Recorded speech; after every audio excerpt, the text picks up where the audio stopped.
Hey all, thanks for checking out the video ball review for the Storm IQ Tour Ruby, which is available now at your local VIP pro shop. The IQ Tour Ruby is essentially just the gold ball and the green ball remade with a red cover stock, which color does matter. So on all these balls, we're going to see a 5x3x4 layout for the comparisons. Bruh. This ball is smoother than my naked cats combined, and I have three of them. This was not a fresh pattern. There were lots of wet, dry spots, but I do think this ball would be a dream on high friction. I don't really bowl on a whole lot of high friction patterns, but if I were to close my eyes and picture a perfect scenario with a pattern matching up with this ball, I would love to just pipe it up the ditch and let it do its thing. Um, I think that um, I could see this ball being a good ball for a transition too.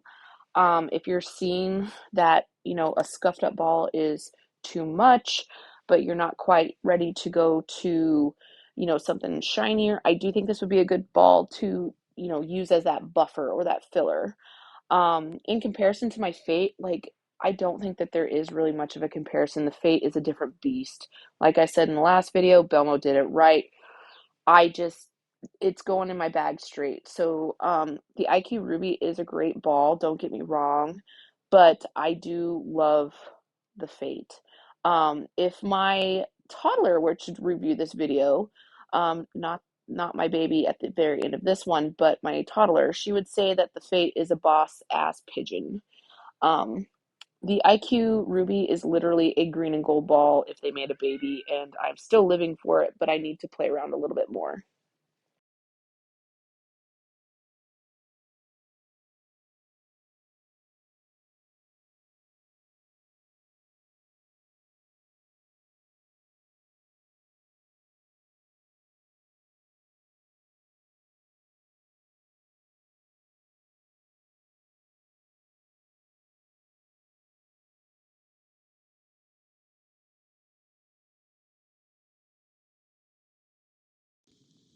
So this is Brian, and as Kalina said, we're bowling on kind of a chewed up house shot here. So you'll see this is really where the Ruby's going to shine, is where there's a lot of friction on a high friction surface, and you're able to just kind of pipe it down the right side of the lane when everything else is just a little bit too much. So for me, I'm going to compare this to the Revenant. My Revenant is actually probably 2 to 3 boards stronger, and of all the stuff I have in my bag right now, my Revenant, my Night Road, things like that. That's my Revenant was actually the sort of the weakest ball in my bag, but now I have the IQ 2 or Ruby, which is actually going to allow me to play a little bit straighter when things get really wet dry. You can see when I'm playing outside, really just kind of picks up. And here we switch to the Revenant, and you can see where it just kind of really wants to hook a little bit more.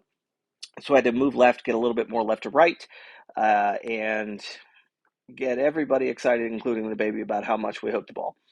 So you see here, the Revenant just really kind of picks up a little bit later, but a little bit stronger, whereas I can play down and in with the IQ Tour Ruby, which used to be my A game, but because of conditions around here in town, I've had to sort of switch that up a little bit. So for me, I really think the Ruby's going to shine when I'm able to get a little bit further right, get a little bit straighter, and just kind of pipe it up the track.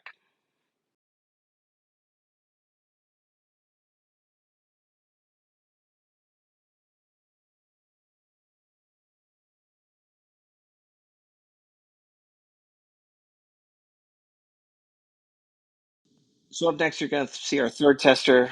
This is Katya Henning Shannon, her debut shot. So you can see she's very happy about how that ball rolls, and you can say even coming from a toddler, this is how the reaction from the IQ Tour Ruby gets that trip. IQ Tour Ruby available now at your Storm VIP Pro Shop. As always, bowl up a storm. Thanks for checking out the video, and hit that like and subscribe.